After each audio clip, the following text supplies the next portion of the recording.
James Cameron is insane. He's one of the most talented and innovative directors in the history of cinema, and over the course of his career, he has consistently pushed the boundaries of what is possible in filmmaking, using cutting-edge technology and special effects to create some of the most iconic and enduring movies of all time. If you haven't seen the making of documentary for The Abyss, I strongly urge you to check it out. This is one of those behind-the-scenes featurettes that scares the shit out of me as a filmmaker. When you see the lengths that Cameron goes to pioneering underwater cinematography and action sequences, you realize you are a talentless hack. From Terminator to Aliens or Titanic, Cameron has consistently demonstrated just how batshit crazy he is.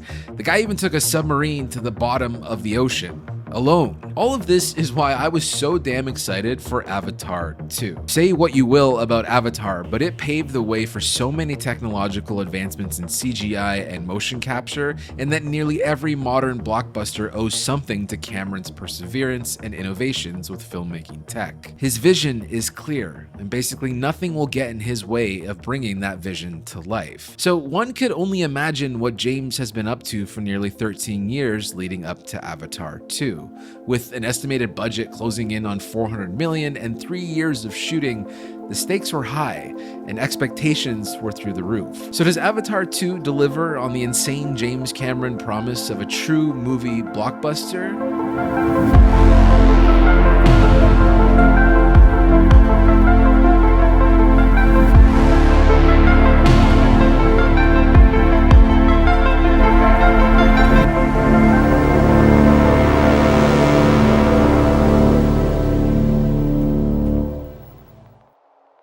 This movie is phenomenal. I knew at the very least I would likely be wowed visually, because even just from trailers, it was clear that the VFX and CGI were on a new level of technical clarity and realness. But what shocked me the most about this sequel was the story and characters. I simply wasn't expecting to be moved to tears by a sequel to a film I barely remember. And that's what's so insane. This film has a heart as big as its budget. It's not just action spectacle, there's a beautiful, complex family drama at the center of this film. Now, James Cameron is obviously no stranger to sequels. One of his first and greatest films was Aliens. So he knows how to keep the core of what made the previous films great, but he's a master at carving a new path narratively while allowing old characters to grow. But more importantly, he's giving enough time for the audience to fall in love with new characters and new settings.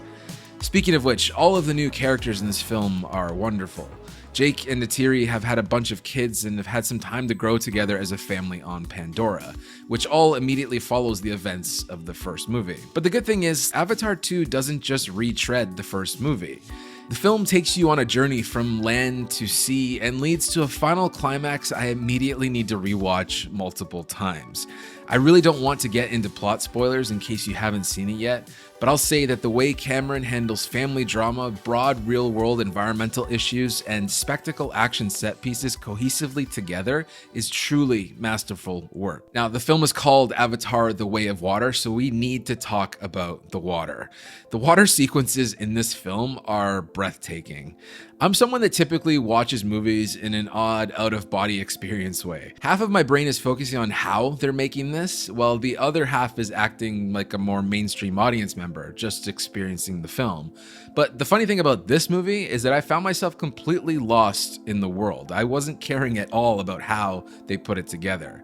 I wasn't watching Pandora or just witnessing the action. I was on Pandora. I was there, just in it, full tilt. I know that sounds crazy, but this really is a film experience like no other. There's moments in this movie that are just so relaxing. You're hanging out with characters as they explore the water and all the life that inhabits it. And in these moments, you want to try and understand how they're pulling it off because the CGI and VFX looks so damn good.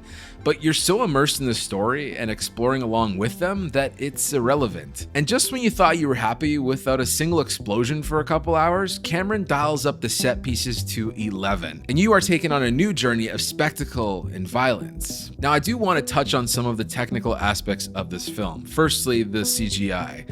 While watching this movie, you just straight up forget that it's not real. Whether it looks photorealistic or not, it doesn't matter. It's just your reality for that time. I never questioned anything I was seeing. It was real for that moment. It's really a crazy feeling that's hard to describe. I wouldn't call it uncanny valley because it never made me uncomfortable. In fact, the opposite was true. Everything was so real, it was inviting and familiar. Look, I can't believe I'm going to say this, but Avatar 2 is an achievement in cinema that even makes a film like Top Gun Maverick look like a $10 million straight to Netflix film. And trust me, I love Top Gun Maverick. It's a technical masterpiece in its own right. But Avatar 2 really is that ahead. It's not just a small jump forward. It makes every current blockbuster film look instantly dated, especially coming hot off the heels of Wakanda Forever, which also had water and sea creature sequences. They look like PS2 graphics compared to what Cameron and his team have accomplished here. Multiple times throughout this movie, I was just in awe, jaw dropped, or smiling. It's 3 hours long, and I felt like I could have done another 3. I want more Avatar films now. I can't wait to see what's next. This is why you shouldn't doubt James Cameron. So many people were calling this film a gamble. What if it's bad? What if people don't like it? Will it make enough money? I just don't think that was ever really a thought for the mad scientist. James is a director that has proven time and time again that when he puts his mind to something, he does everything in his power to bring it to life and to do it right.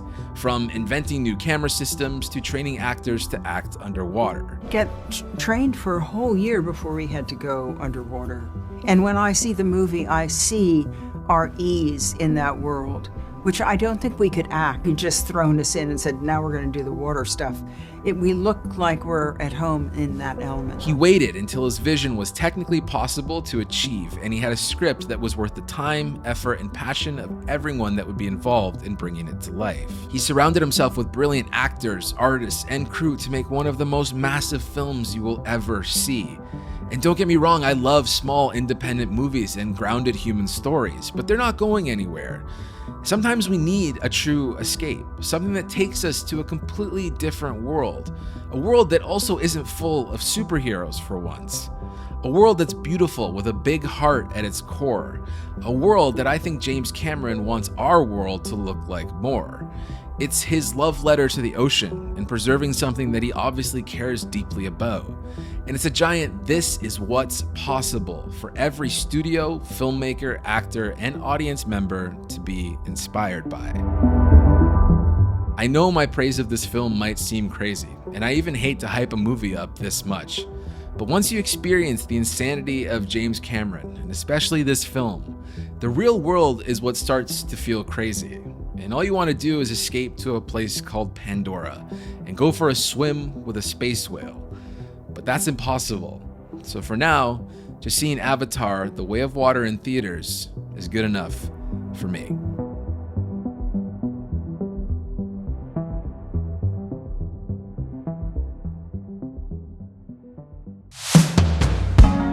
Thank you so much for watching this video. Please let me know in the comments what you thought of Avatar 2.